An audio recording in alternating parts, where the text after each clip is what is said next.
This is the After Party, live with Kim McAllister. Pick a couch, grab a drink, and settle into the conversation.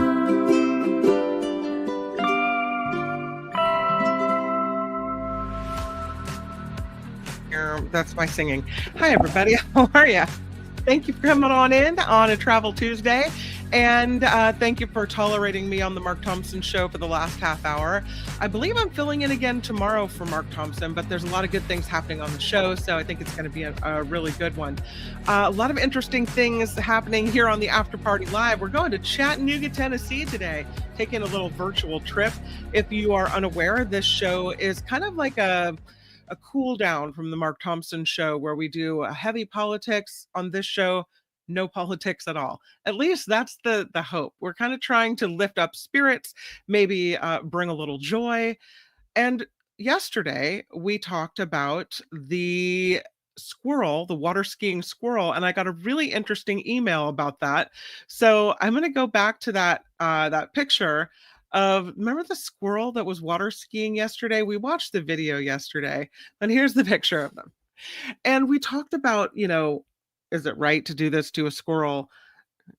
Train them for our enjoyment and entertainment, though the squirrel did look like it was enjoying itself. And I got a message from Julie, which I thought was so cute. She says, I want to say the story about Twiggy the squirrel and water skiing. She said, I know there was some righteous concern about him in the chat, but that little guy, she writes, looked like he was having a good time. He could jump off at any time, but he didn't. He did the 360. She said, I am dealing with squirrel characters here in my garden, and they are very clever. She writes, burying apples from my trees underneath the celery, stealing my fancy gourds. No idea, she says, where they're taking them. So Julie having trouble with the squirrels, doing some crazy stuff in her garden, which I could just picture them messing with her. Speaking of squirrels, there was a baby squirrel that fell out of a tree at a mini golf course. It happened in Colorado. And this little creature is just the absolute cutest. See if I can bring the video up. I think I have to take that one away. Look at this little baby squirrel. This is another case, when people help, people do good things. I'm going to turn the music off. But you can see there at the mini golf course, this little squirrel fell. And so they come out. They pick him up. Aww. And looks like they're going to take him to get some help. He's alive. He's shaking. Poor little squirrel. Yeah. So they'll take him in and they'll get him some help. Looks like he's okay. He's going to be all right. Yeah. Aw. A lot of squirrel stories on the After Party Live lately, but I thought that was worth taking a look at, if only because people are helping, and he's so cute. So cute. Okay, let's move forward to this rhino story. How about this little one? They're looking for a name for this rhino. This is at an Ohio zoo. It's a newborn rhino calf at the Cleveland Metro Parks Zoo in Ohio. And they're hoping that members of the public can come forward with just the right name. This is a critically endangered eastern black rhino, the calf born at this facility September 13th, and already taking some wobbly steps around the zoo. They're asking the zoo for people to vote on potential names on the website. So far, their options are McKenna, which means happy one, Kenza, which means treasure, Kamari, which means like the moon. So that's nice. They say they're looking for funding as well, because they are trying to raise money by doing this calf naming contest, and they say that any monies raised will go right back into their conservation efforts. Speaking of moons, though, did you guys see the supermoon last night? Crazy. At about, I would say, 4:45 Pacific p.m. last afternoon, evening, as day turned to night, I was driving my son to karate, and look at that moon. there were people on the side of the street taking pictures, and I looked over and saw this moon with this rosy glow to the moon as the sun was setting. So the sky is kind of pink and orange and purple, and the sun is glowing, or the moon is glowing and super low. It's so pretty. So that is in West Petaluma. Then when I got to Karate, here it is in the parking lot. I love how the moon is so low, it almost looks like it's touching the branches of that tree. That is a kind of a weird sculpture in this parking lot on the right, and then some construction equipment on the left. But the moon's so, so low. Here's another picture of it. So this one I took with the close-up feature on my phone, but here it is far away before I zoomed in. I saw this one posted.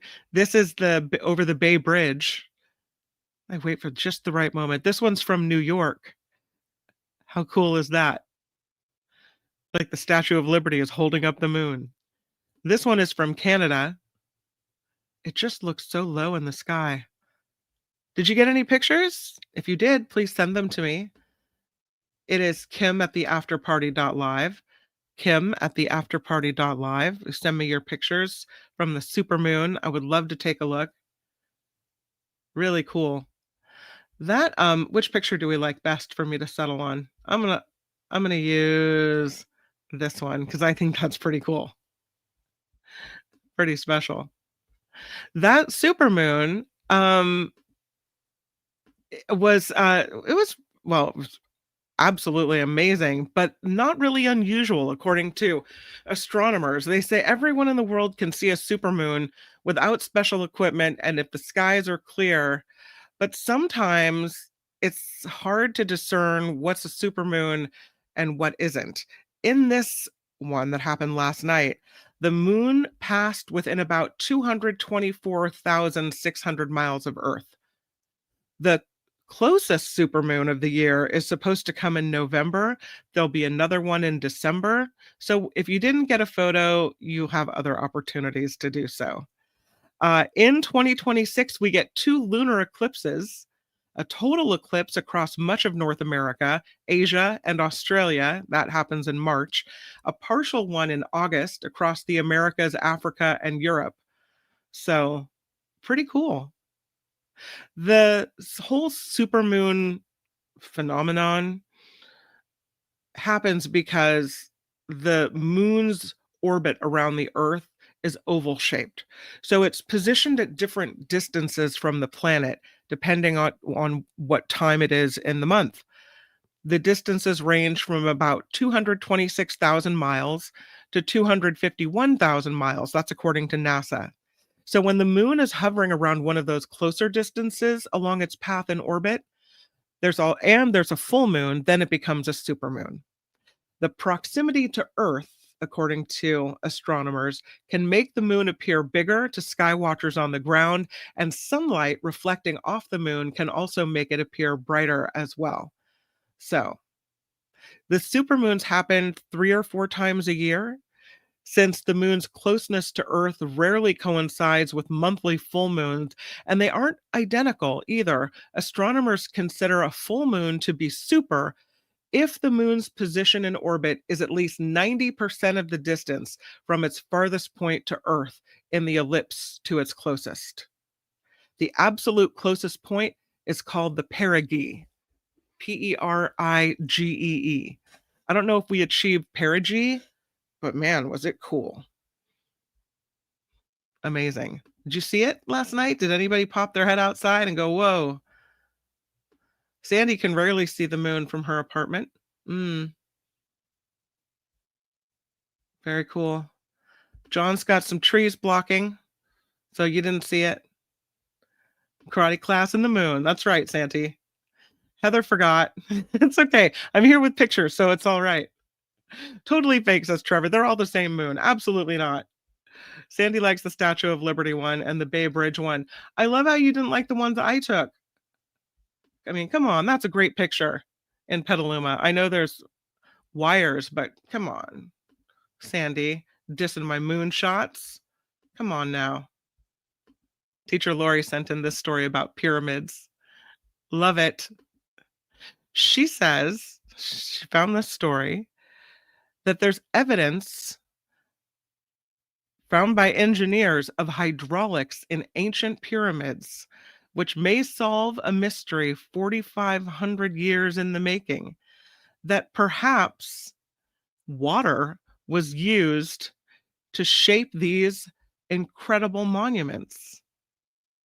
There's a study that suggests the first of 7 key pyramids in Egypt, the step pyramid of Djoser, was built using a hydraulic lift.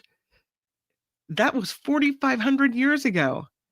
It would move up the introduction of a major hydraulic system from the time previously believed. They say the landscape, the waterways, the interior architecture of this pyramid all point to the use of a hydraulic system. This study is preprint, so they haven't published it yet. But scientists concluded the step pyramid of Djoser in Saqqara, Egypt, which is thought to be the oldest of the 7 monumental pyramids.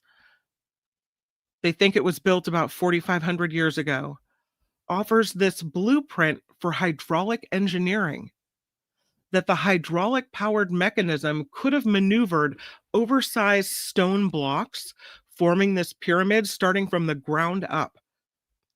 This research team says the step pyramid's internal architecture would be consistent with a hydraulic elevation mechanism, that by lifting the stones from the interior of the pyramid in a volcano-style fashion, the water pressure from the hydraulic system could have pushed the blocks into place. And if they can prove it, the research would show Egyptians had a powerful understanding of advanced hydraulic systems well before modern scholars believed that they could do such things. They said, no matter what, that building the step pyramid would have been very, very difficult to do. That it's likely, based on the mapping of nearby watersheds, that especially one of the structures that's in Saqqara called the Gisr El Mudir enclosure, they say it has the features of a check dam with the intent to trap sediment and water. That the topography beyond that dam suggests a possible temporary lake that was west of the pyramid, with water flowing and surrounding it like a moat design. They think that as a Nile tributary fed this area, a dam could have created a temporary lake, potentially linking the river to a dry moat around the step pyramid site, helping move materials and serving hydraulic needs. The thought process that these ancient architects likely raised the stones from the pyramid center in a volcano fashion using sediment-free water from the dry moat south section. In one section of the moat, the team found a monumental linear rock-cut structure consisting of successive deep trench compartments, combining the technical requirement of a water treatment facility and a design still often seen in modern-day water treatment plants today, by including a settling basin, retention basin, and a purification system. In ancient Egypt. What? And so they looked at all this and said, listen, together with the Gisr El Mudir system and the dry moat, they think this all worked as a unified hydraulic system that improved water quality, regulated flow for practical purposes and human needs. They think the water available in that area was sufficient to meet the needs of that project, and they're looking at that as evidence of hydraulic systems in Egypt. Those people are super smart and clever. You ever watch, and thank you to teacher Lori for submitting that story. Really appreciate it. Telling you guys, I love to get your messages because you make my email inbox so much more fun than just a bunch of advertisements. You send me the good stuff.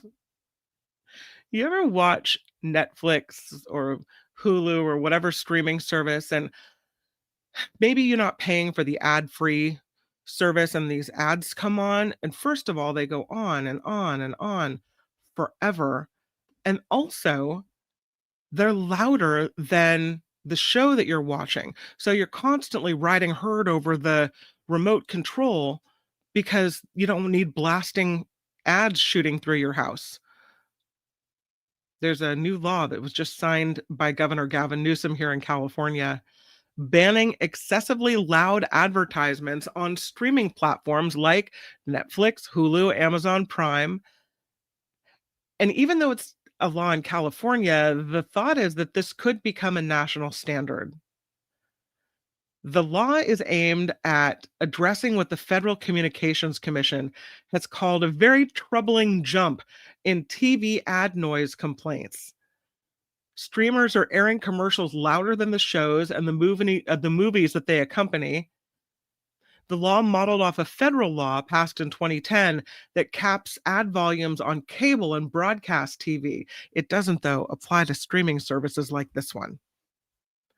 And because of California's sway in the entertainment industry, this new law could push streamers into tamping down that volume nationwide. The governor said, "We heard Californians loud and clear.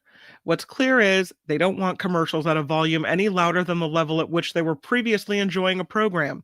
California is dialing down this inconvenience across streaming platforms." So there you have it. The bill, inspired by baby Samantha. Have you heard of this? And they say, exhausted parent who's finally gotten a baby to sleep only to have blaring streaming ads undo all that hard work. I don't know what baby Samantha is. Baby Samantha must be the baby that kept getting woken up. The bill did get some pushback from the Motion Picture Association, Streaming Innovators Alliance, which represents Disney, Paramount, Amazon, and Netflix. Initially, they opposed this law. They said that streaming ads come from different sources and they're just too hard to control, right? Which is a load of crap. Already, the engineers at the Motion Picture Association are working on a fix, and we'll see. They have to comply with the new volume limits by July of 2026. And I also saw that there may be limits to how many ads they can show you at a time as well. Because this is all unregulated, sometimes you see, like, I don't know, 6, 8, even 10 ads in a row. Sometimes it's just a couple. Sometimes it's a lot. It's very excessive. So there may be a standard also set for how many ads streaming services are able to show you during a certain show or during a certain time frame as well. Speaking of tech and entertainment, so this kind of disturbing story about Zelda Williams, that is Robin Williams' daughter, and people are sending her AI videos of her dad. I don't know why you would do that to someone. Maybe think, "Oh, she might like this because it makes it look like, her dad is still alive." She says she's disgusted. The videos, she said, are disgusting, overprocessed hot dogs made from the lives of human beings. She's putting out a call to everyone. Please do not send Zelda Williams AI videos of her dad. Please, she said, just stop sending AI videos of dad. To watch the legacies of real people, this is a quote from her, be condensed down to this vaguely looks and sounds like them, so that's enough, just so other people can churn out horrible TikTok puppeteering them, is maddening, she said. You're shoving them down someone else's throat, hoping they'll give you a little thumbs up and like it, and it's gross, she said.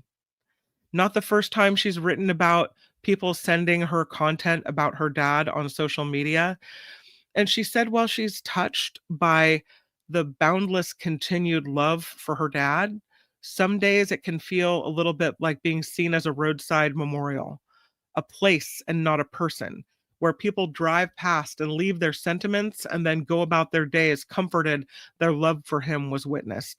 But she said sometimes it leaves her emotionally buried under a pile of others' memories instead of her own memories of him. So I I could see. I mean, it has to be tough, when the world had such love for your dad and getting AI videos emailed to you all the time. Oh man, no thanks. So if you're a Robin Williams fan and you like those AI videos, just keep it to yourself, right? This is interesting. We just had the Alzheimer's walk in around the Bay Area at least. And the money's going toward Alzheimer research constantly seem to be leading to some really cool stuff, like these nanoparticles that have been used to clear away the plaque in the brains of mice anyway. Will it translate to humans? We don't know. The research done in Spain and China, the researchers say they've used specifically tailored nanoparticles to clear out buildups of a key toxin linked to Alzheimer's disease in the brains of mice. It sounds like just injecting nanoparticles, like some Star Trekian thing. Research from the Bioengineering of Catalonia in Barcelona, the Institute for Bioengineering, I should say, and the West China Hospital in Sichuan announced this newly published study saying they were able to reverse buildups of the waste protein amyloid beta in mouse brains after only 3 injections with nanoparticles. So amyloid beta is kind of this it's like a gummy protein fragment that kind of grows. It's the main component of toxic plaque buildup found in the brains of Alzheimer's disease patients. And it starts accumulating decades before anyone starts exhibiting symptoms of Alzheimer's, like memory loss, right? Not being able to really have a clear thought. The researcher said by tapping the nanoparticles, the researchers were able to repair a dysfunction in the blood brain barrier, which protects the brain toxins in the body's blood system, to allow the plaque to be transported across it and out of the brain for disposal. They published the study in the medical journal Signal Transduction and Targeted Therapy. And they said it was fast too.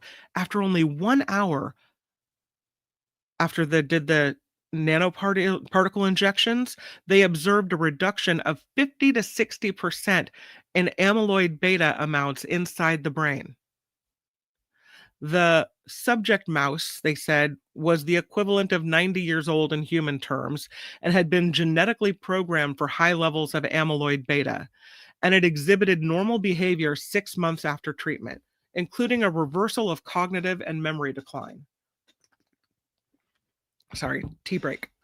Mango tea today.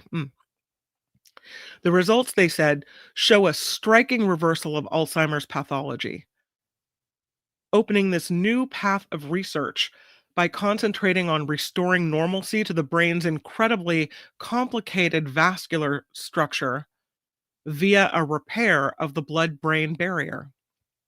A lot of these treatments have been designed to clear amyloid beta.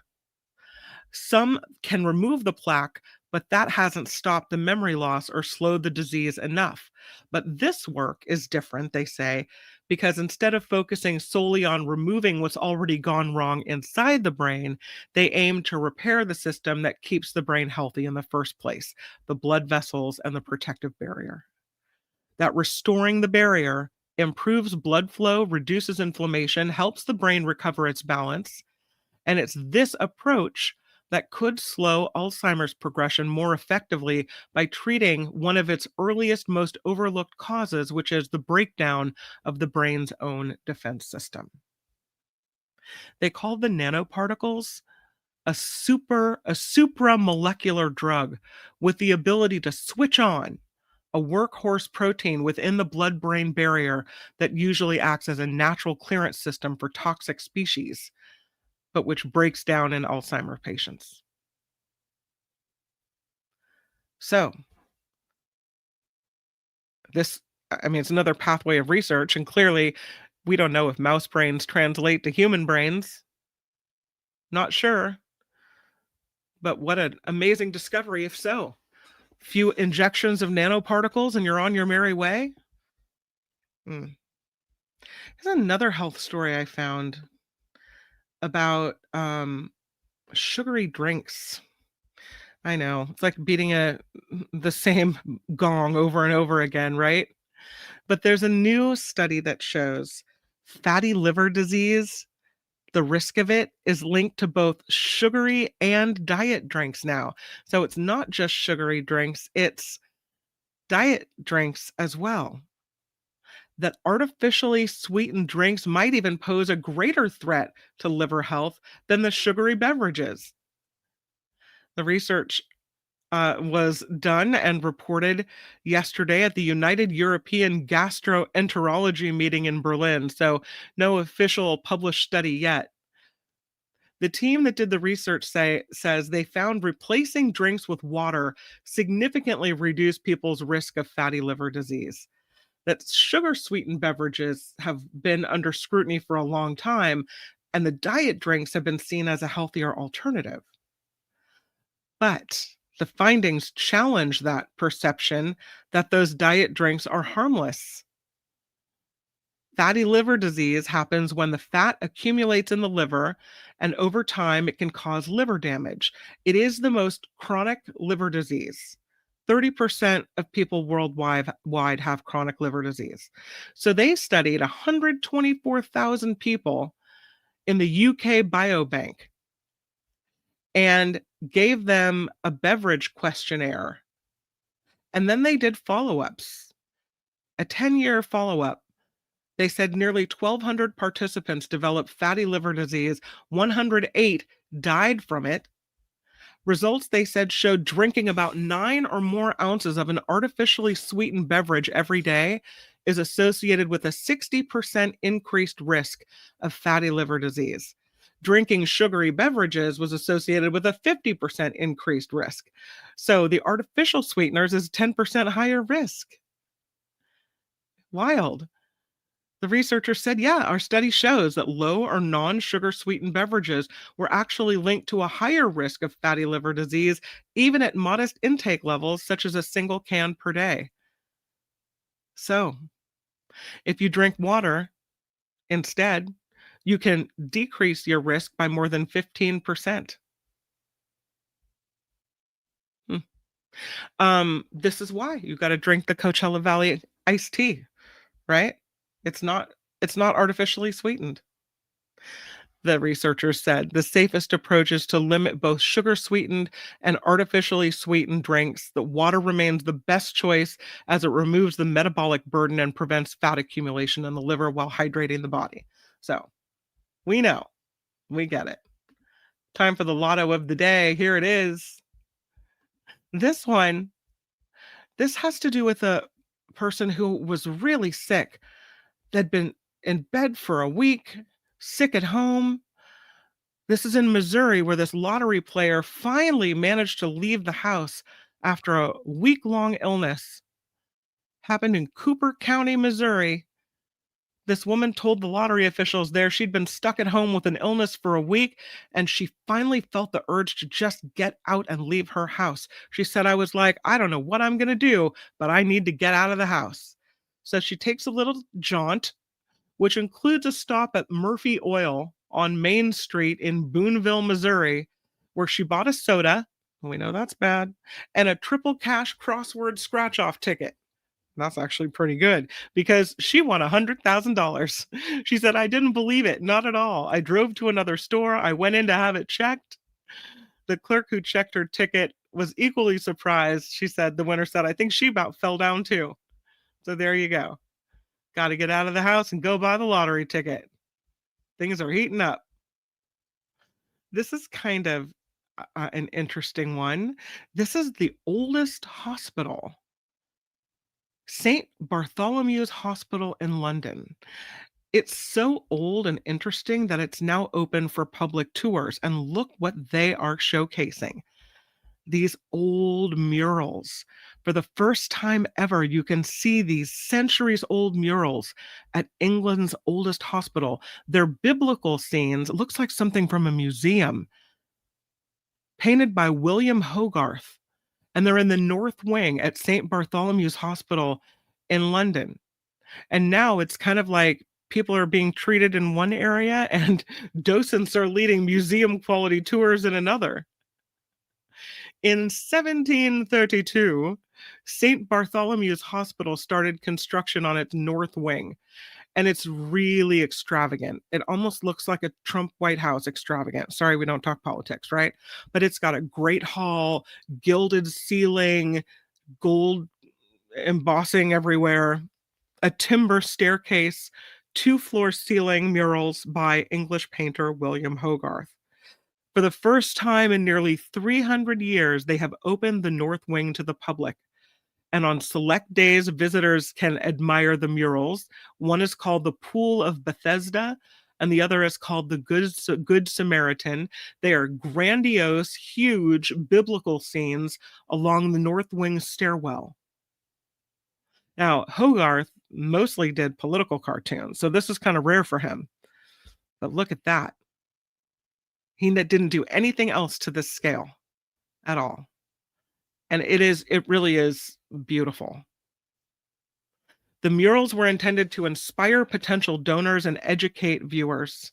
And this week, after about spending $12.8 million to restore the works, they had teams including painting conservators, ironwork specialists, masons, and they preserved the North Wing's interior and exterior.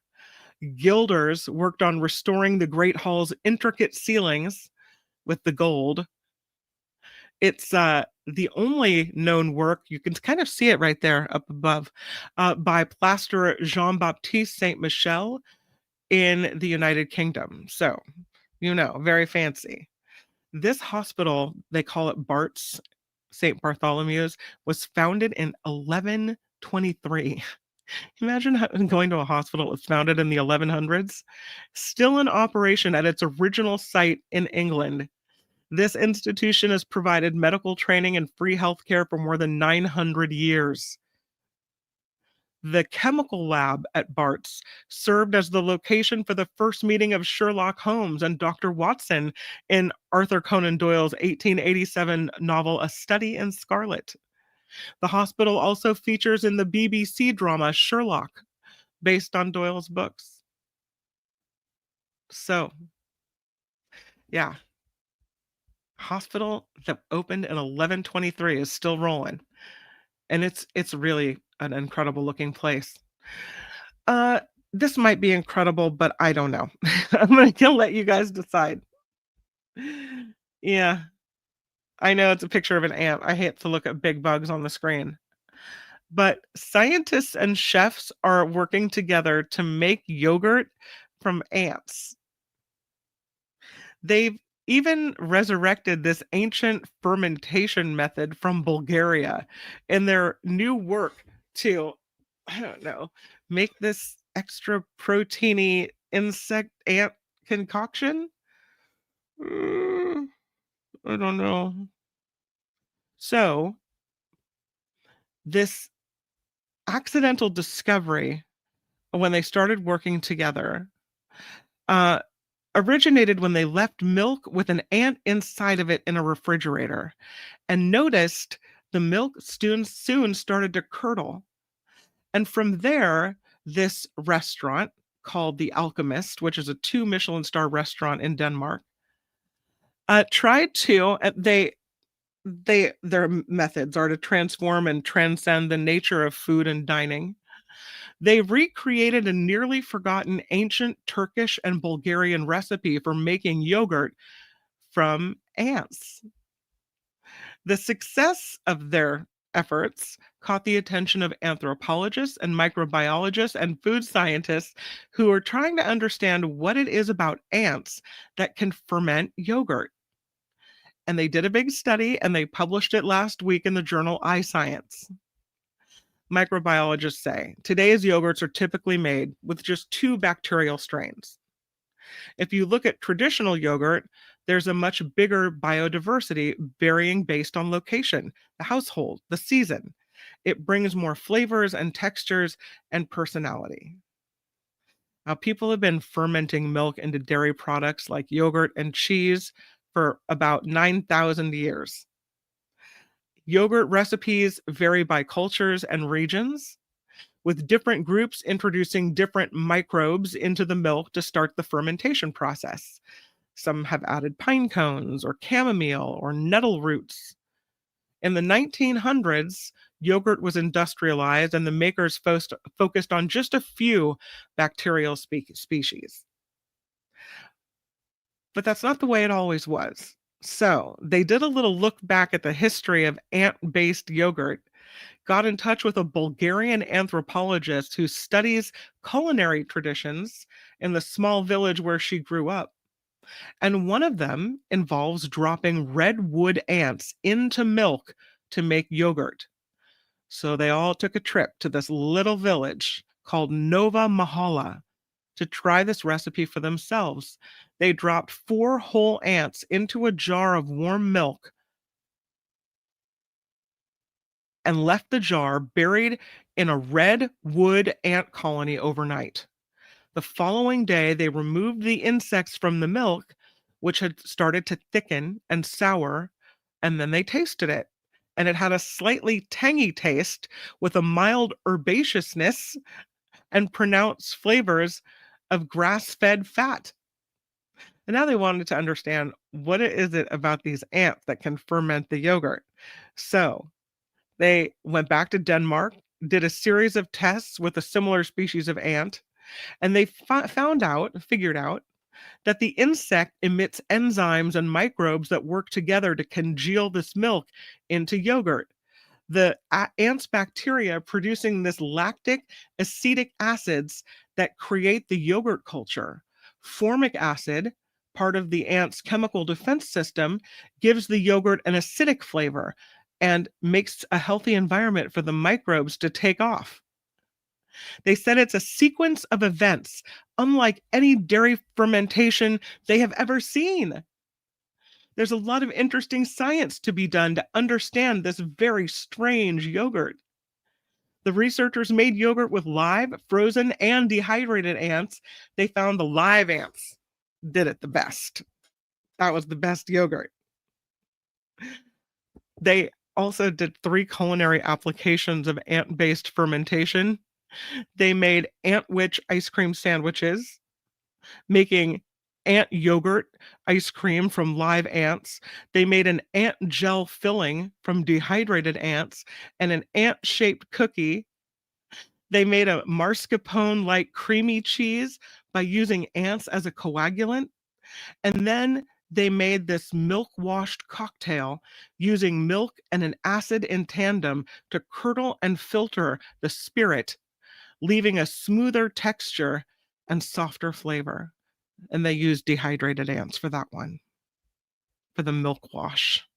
They said the result was incredible because you get the acidity of the ants, lemony, but a little slightly more complex than lemony.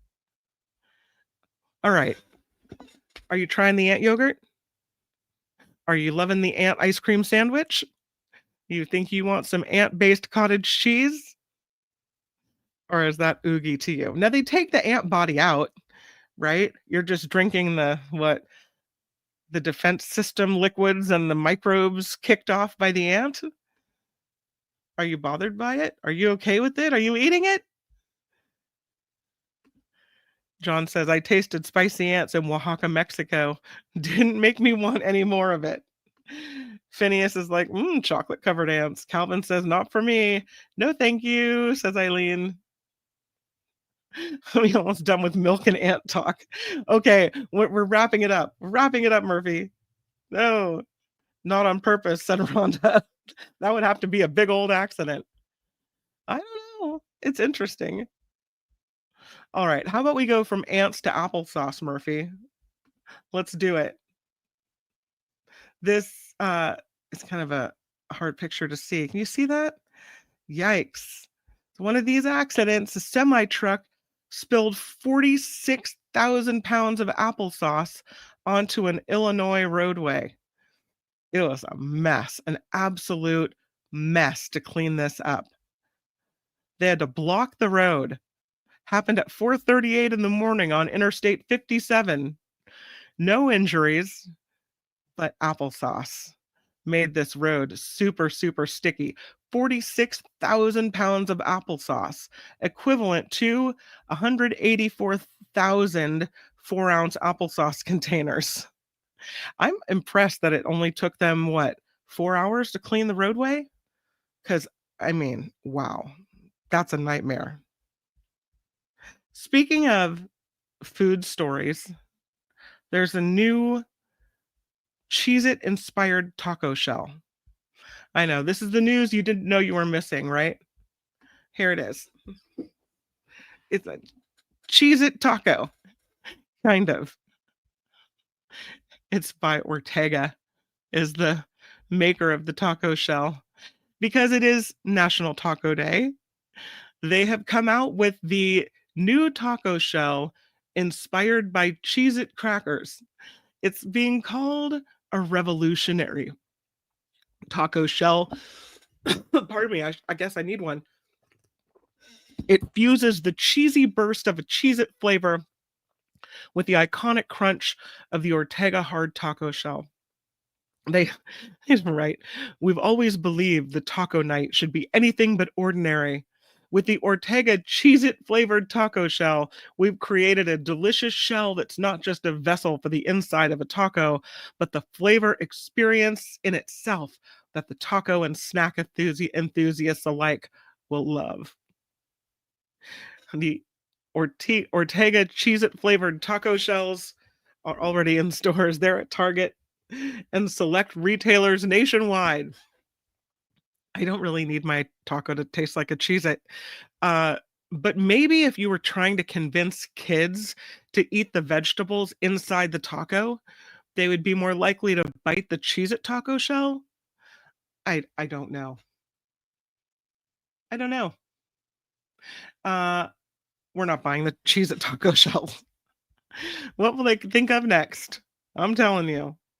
All right, shall we go to Chattanooga, Tennessee? This is Travel Tuesday, and here we go, where we take a little virtual trip together, kind of relax and see things in the world. First thing to do in Chattanooga, Tennessee is to ride the river. The river here accounts for so much of the city's character. A lot of options to choose from when you are going to see the Tennessee River Gorge. You can charter a boat, a yacht, a party boat. We would need a party boat for the after party live, right? They have party boats that are small and powered by the sun, and you can do pedals if you want. You get a dozen of friends or so and drink and pedal all over the river. You go on a speedboat. You can go rafting through the river. There's a lot of different companies that do this, and they say it's super fun. You can also take a city tour, which looks kind of fun, and see, the architecture, all kinds of buildings. There are several options, whether you want to be part of a group tour or whether you want kind of a more private experience. You can take a bus tour, walking tour, zip around town on a Segway tour. But this, I think, is where you really kind of figure out what the city is and what the flavor of the city is by taking one of these tours that takes you around on all these to all the different buildings. You can really kind of get a flavor, a feeling for what's going on there. Ooh, and this is really cool. You can also take a ghost tour. I know they have ghost tours in New Orleans. I think they have one in Seattle, and apparently they have one in Chattanooga, Tennessee as well. Yeah, it looks like they gather everyone together and they take you. Here's a picture. They take you and show you the creepiest things that happened in Chattanooga. It's Chattanooga Ghost Tours, and it's been named one of the top 10 ghost tours in the United States. They say that you'll get to talk to and see ghosts and spirits while you're on the tour. They do it every night right in the downtown area of Chattanooga. It's open to kids and adults, and it takes you to a haunted cemetery. They say it's haunted, and to a tavern. So, you know, I would sign up for that. I bet their Halloween one is really popular. The Ghost Tours of Chattanooga. And of course, we're not going to Chattanooga without going to a whiskey tasting. And it's a good thing for us because that is exactly what they have to offer in Tennessee. Yeah, they say you got to go to the oldest registered distillery in the United States. That would be Jack Daniels. They still make the entirety of their Tennessee whiskey right there on site. You can choose from several different tours, but all of them are led by experts with lots of stories to share while you're tasting some of the best Tennessee whiskey in the world. So that's pretty fun. And next, you know, and I know we have conflicting thoughts about zoos, but the Chattanooga Zoo is supposed to be a pretty good one, I have to say. They have some really interesting animals to see here. And it is one of the best 25 things to do in Chattanooga, Tennessee. They call it the Chattanooga Zoo the best little zoo. They really try to allow the visitors to connect with the animals that they're seeing. So rather than just looking at the animals behind plate glass before being hustled along to the next creature, they say there are more than 300 animals living there with more than 200 species, many of them endangered species. Tickets are $10, $7 for kids. So they say it's one of the cheapest zoos to go visit in the United States. And it's one of the most interesting as well. They have a hike in Chattanooga called Audubon Acres. And it takes you across a bridge and through the beautiful, lush green area. So pretty. Audubon Acres, more than 5 miles of hiking trails. It's easy, not too challenging hike. There are more than 130 acres along South Chickamauga Creek. There's a visitor center with an archaeological museum, historic spots on the property. There's a significant site of the Trail of Tears here to see as well. And if you're going in the summer, there's canoeing, kayaking, swimming in the creek. So very cool. Something else you might not think of Chattanooga and think art, but there is a really thriving art community in this area as well. There's a whole art district, and they're very big on public art installations as well. So you got to stroll through the art district. They say if you want to enjoy a nice little slice of a Chattanooga neighborhood, go to the art district, very accessible from downtown. There's art, restaurants, awesome views because it's on a hill overlooking a river. So there's lots of handicraft at local stores, a cute little bed and breakfast here. They say even if it's just for a few hours, it's really fun to go check this area out. Other cool things to do in Chattanooga: walking the river, visiting the Tennessee Aquarium, and checking out Lookout Mountain. This is so beautiful. And I gotta say, gotta love a mountain with a little built-in waterfall, right? Here's a picture of Lookout Mountain. And I think we could get some really good breathtaking pictures here. Look at that. That's beautiful. Like a cliffside with a waterfall overlooking this amazing valley. Lookout Mountain is a can't miss when you're in Chattanooga. It looms over the city and partially separates the state from Georgia. There is a 4,100-foot long walking trail with gorgeous landscaping, fantastic views of Chattanooga, including the river. It is inside Chickamauga and Chattanooga National Military Park. So you can also take some tours of some Civil War historical monuments while you're there as well. If you are looking to get the best photo, social media worthy photo on your trip to Chattanooga, this would be where you would go. And we cannot walk away from Chattanooga without going to Ruby Falls.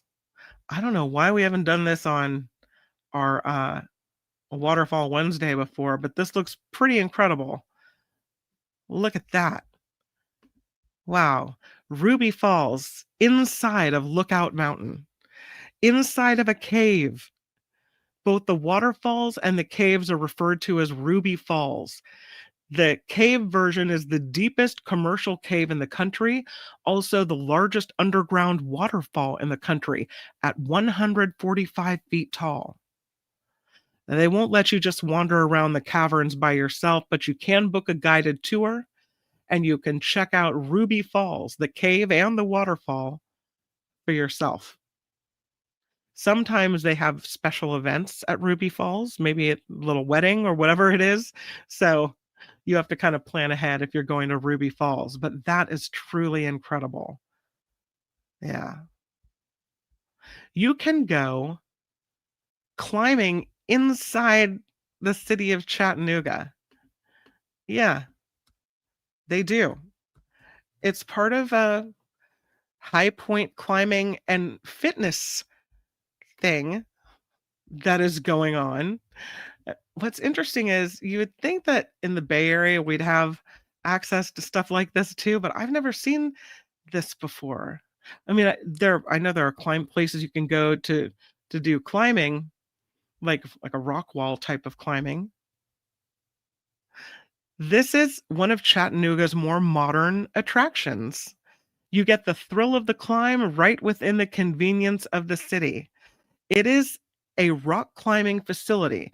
They have indoor and outdoor climbing walls that go up 60 feet in the air. It is one of the largest fitness centers in the country. It can accommodate both newbies, novice, and experienced climbers. You can sign up for a class. You can do the whole thing. Go climbing inside of the city. And we can't leave Chattanooga without going to the Raccoon Mountain. I don't know how many raccoons live here, but I'm always down to check out a new cave. The Raccoon Mountain Cavern. Kind of cool. Here's a picture of it. Look at that. You got to drive out of the city center for this one. But Raccoon Mountain Caverns has more than 5 miles of mapped cave systems, and the cave is always expanding. People are always discovering new passageways and caverns, and they say it's a fun activity for the whole family. You can also do go-karting there in this area, or just chill out. There are museums. There's the Chattanooga National Cemetery to see, a Hunter Museum of Art. There's the Reflection Riding Arboretum and Nature Center, trains, the Chattanooga Market, all kinds of fun things to do in Chattanooga, Tennessee. So let's go. That is Travel Tuesday on the After Party Live. I do want to thank everyone who has contributed stories. Julie with the email, Teacher Lori with a great pyramid story today. Calvin sent me a really cool story on the supermoon. And thank you to those who have contributed to this crowdfunded show as well. Wes today throwing in 5, and yesterday as well. Wes, thank you so much. Mary Zane B, Deborah S, Ms. Organica. Thank you guys so much for helping keep this show going. I appreciate it.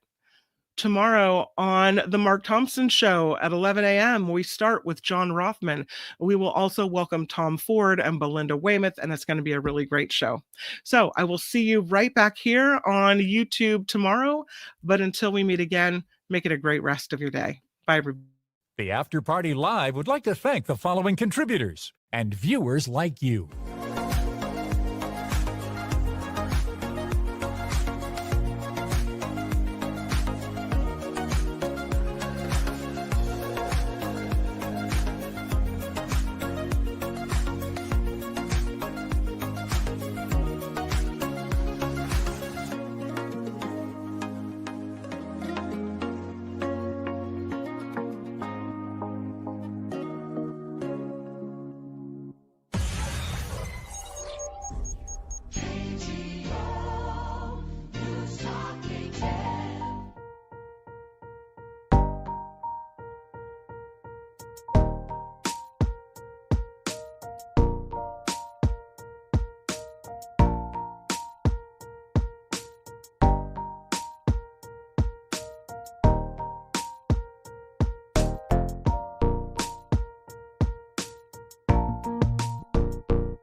Cindy with $10. Love your fun stories, especially the animal ones.